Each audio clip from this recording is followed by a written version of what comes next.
Alright, so next up, we've got Don't Panic, which it turns out I've seen before, not that I can remember it.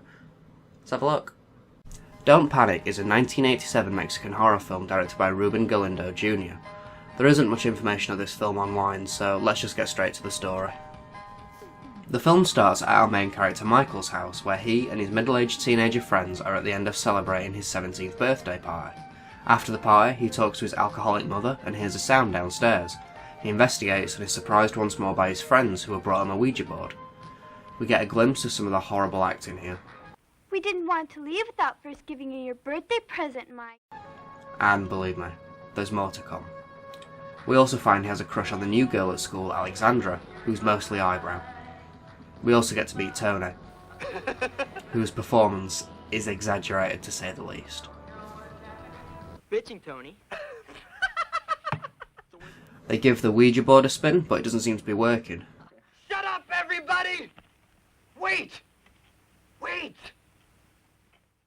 Damn, calm down. They give Michael a scare, which alerts his mother, and she kicks his friends out.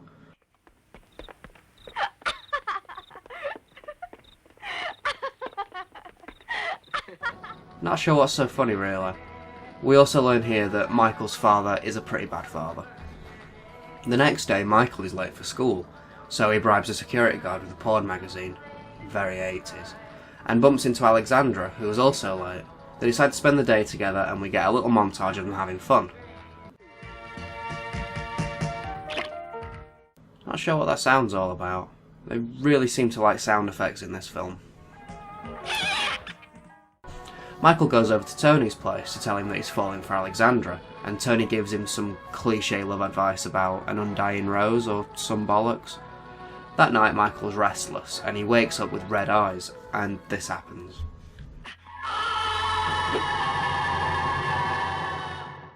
The next day at school, Michael sees some other guy all over Alexandra, and he leaves in a huff. She catches up with him and talks to him like she's known him for years, and then...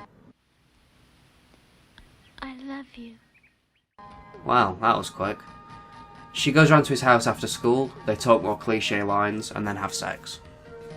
That night, Michael gets red-eye again, and he sees through the eyes of the killer, who's stabbing a girl he knows. He goes all Lady Macbeth and wakes up the next morning to some awful radio audio. Good morning, you little devils out there. It's time to snap open those red bloodshot eyes and hit the road. He still has red eyes, so he wears some shades to hide it from his mum. Mom, it's sunglass day in school today and all my buddies. Good excuse. And then the TV talks to him, warning him that someone else will die. At school he has a vision that the teacher warns him that Christy will die next, and when he looks over to Christy, she's bleeding and laughing. That evening he's watching TV in his room when the phone rings. Someone says hello, and he goes crazy and trashes his room. On the news we see that the two visions he had were real. The girl was named Debbie and was stabbed to death, and the quick first vision was the death of some guy called Peter. You've got to be messing. So Michael sets off to Christy's house to warn her, but her brother John answers the door, and with crazy eyes he explains that Christy's at work in the hospital and that Michael should leave her alone. So Michael sets off to the hospital anyway. He freaks out some nurses, but it's too late. Christy is killed and Michael is kicked out. The killer approaches Michael outside the hospital, and it's revealed that it was a possessed Tony all along, and a chase ensues. I love the demon voice. It sounds like a terrible haunted house ride.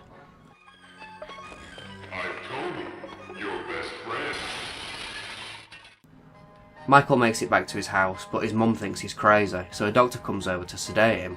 The parents bicker while John sneaks into Michael's room and abducts him while he sleeps. The next morning, and John is about to shoot Michael as he blames him for Christy's death. After explaining that it was Tony, the two team up and head over to Tony's house to look for him, but they find an empty, trashed house. They try to think of what to do next when the TV talks again, and we find out that it's Tony inside the TV, and that a demon called Virgil is really killing people, and they need to use a special dagger to kill the demon, and also some guy called Robert is next.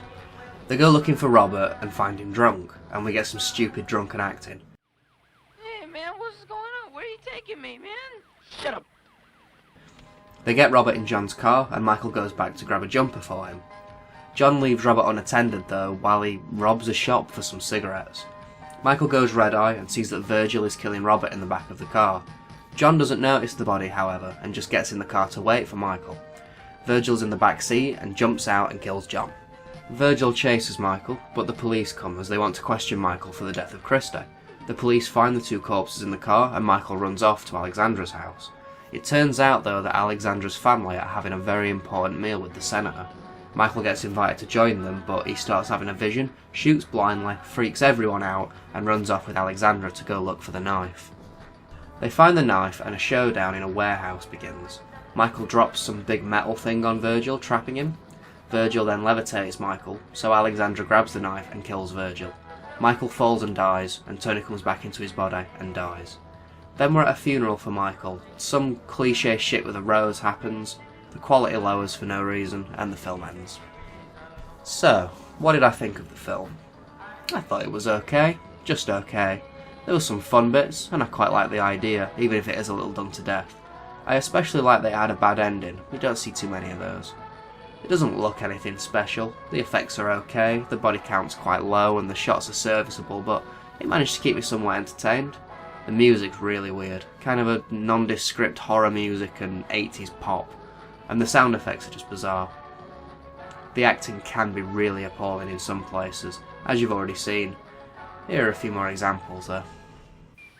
You know him. He's just a smartass. I never thought you'd do this to me. But don't worry, I'll never bother you again. You gotta save Christy. Please listen to me.